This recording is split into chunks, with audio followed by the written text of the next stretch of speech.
It's 6:47 p.m.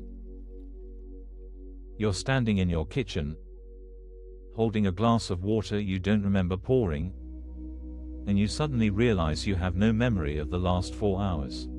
Not because anything terrible happened. Just the opposite. Nothing happened. You were in meetings. You answered emails. You drove home. But you weren't actually there for any of it. You were somewhere else, in your head. Rehearsing. Replaying, composing rebuttals to people who weren't in the room. And now you're tired in a way that sleep doesn't fix. Here's what we want to sit with together today. Because it's simpler and stranger than it sounds. Underneath all of that mental noise, every worry, every grievance, every scenario your mind keeps rehearsing, there is a silence that has never actually been disturbed. Not a silence you have to build. Not a silence you have to earn through years of practice. One that has always been there. Underneath everything. Waiting. Most of us spend our lives exhausted from trying to fix the noise. But what we actually need is to remember what's underneath it.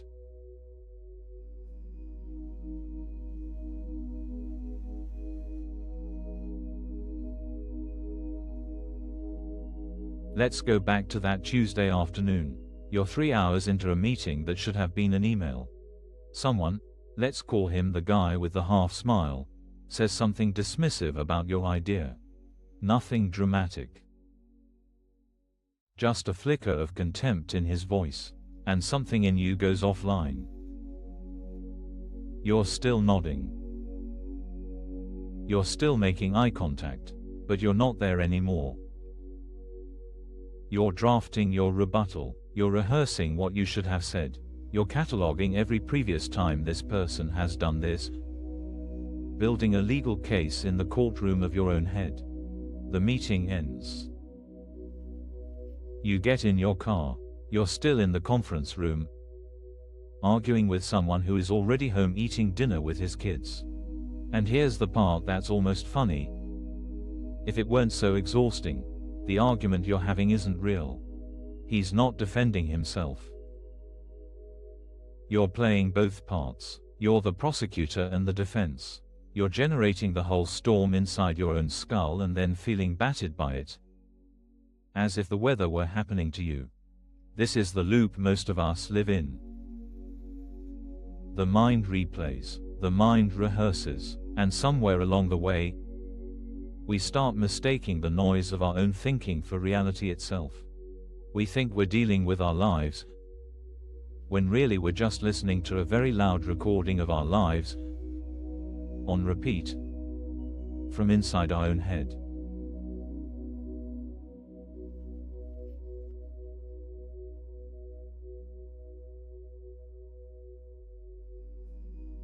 So here's a question that might sound backward at first. What if the thing you've been looking for, the peace, the clarity, the sense that you're actually alive inside your own day, what if it isn't louder than the noise? What if it's quieter? We're trained to look for solutions that are bigger, more effort, more strategy, a better morning routine, a stronger boundary, a sharper comeback. And sometimes those things help. But notice what happens when you try to outshout the mental noise. It just gets louder. You add your commentary about the noise to the noise itself. Now you're not just replaying the meeting. You're also frustrated that you can't stop replaying the meeting. The volume doubles. What if the move isn't up? What if it's down? Imagine a river. The surface is churning, splashing, kicking up spray, carrying debris in every direction. Leaves, branches, whatever fell in upstream. That's the mind most of us live in from the moment we wake up. But here's what's true about every river. Beneath that frantic surface, the water is still. Not a little calmer. Completely still. The turbulence on top doesn't reach it. It can't. That's just not how water works. And what this lesson is quietly pointing at is this: you are not the surface. You've been identifying with the surface your whole life. But you are not the surface. There is something underneath. Call it awareness. Call it presence. Call it the part of you that was already okay before the meeting started, and that part has never once been disturbed by anything the surface has done.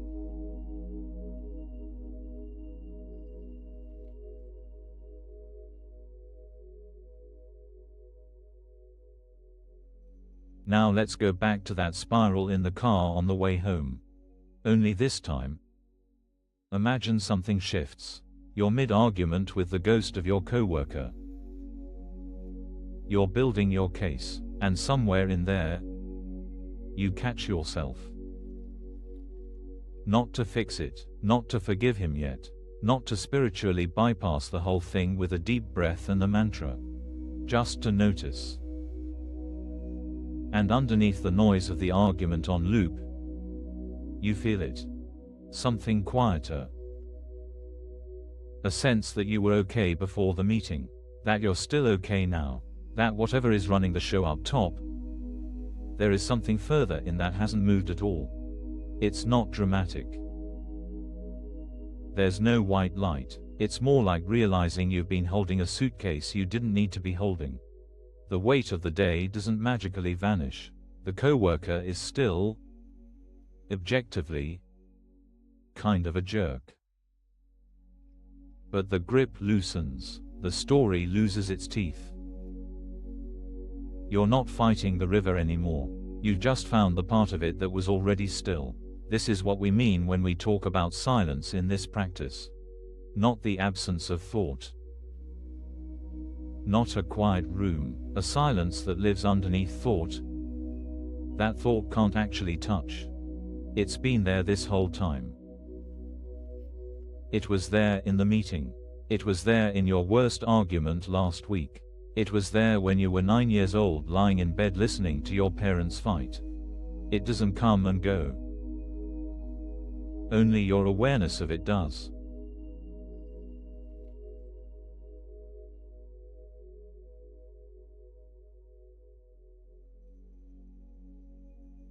So what changes when you start to remember this? Not everything. That's important to say. You still have a Tuesday afternoon meeting on the calendar. The guy with the half smile is still going to say something dismissive at some point. Your inbox is not going to become enlightened, but something in how you move through it changes. You start to notice the surface without being pulled under by it. A thought comes, here we go. He's doing it again, and instead of leaping onto it and riding it for the next 4 hours, you feel the stillness under it and the thought just passes. It didn't need you to fight it. It needed you to stop believing it was the only thing there. You walk into the meeting. Something dismissive gets said. You feel the flicker, and instead of going offline, you stay. You're actually in the room, which is a strange and slightly disorienting experience if you haven't been in a room in a while. You might even respond calmly from a place that isn't rehearsed. Not because you're spiritually advanced, because you're not spending all your energy fighting the surface anymore.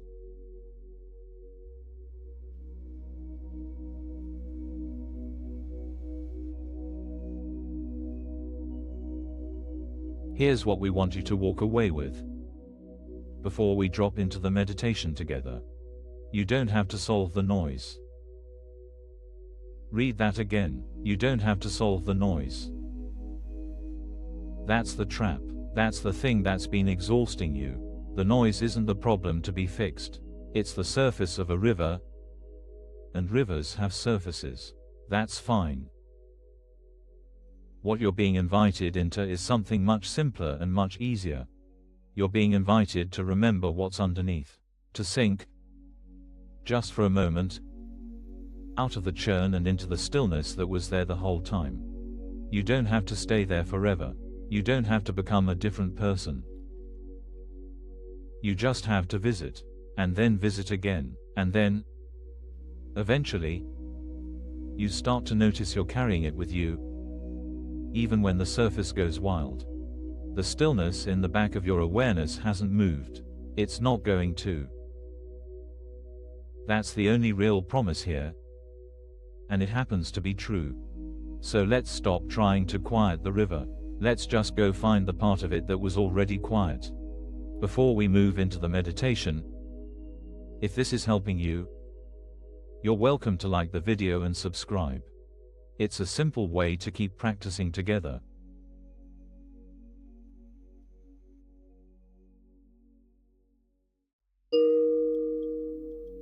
Let's take a few minutes together. You don't have to do anything special. Just find a way to sit or lean back that feels supported.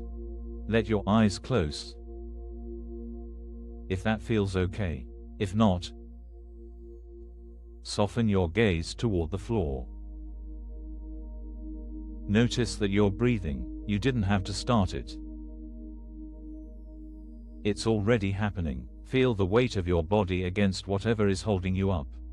The chair, the couch,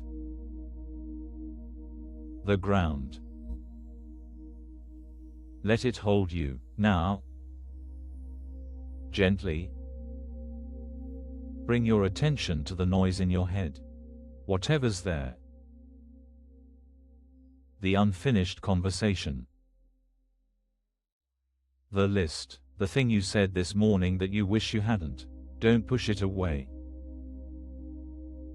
Don't try to fix it. Just notice it. The way you'd notice weather outside a window. And underneath that noise, see if you can feel it. There's something quieter. You don't have to reach for it. You don't have to make it happen. Just let your attention sink. The way a stone sinks in water. Past the surface. Past the churn. Down into something still. Nothing to fix here. Nothing to become. Nothing you're missing. Just this. Just now. Let the noise keep doing what noise does. It doesn't need your help. Rest for a moment in the part of you that was already okay. Before the meeting. Before the morning. Before today. It's been here the whole time. Breathe. Feel how nothing in this quiet is asking anything of you. Nothing to prove.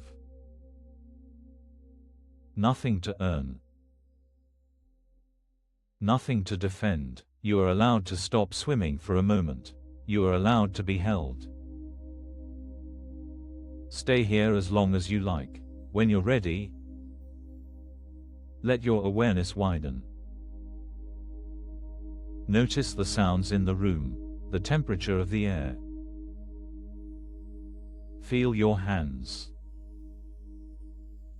your feet, and know that the stillness you just touched isn't behind you now. It's not somewhere you visited and left. It's coming with you. It always was. Gently, when you're ready, open your eyes. Thank you for being here and practicing together.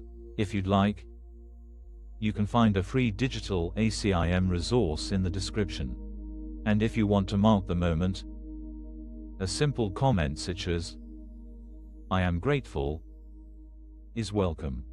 Thank you for sitting with this today, for giving yourself these few minutes when you could have been doing 100 other things.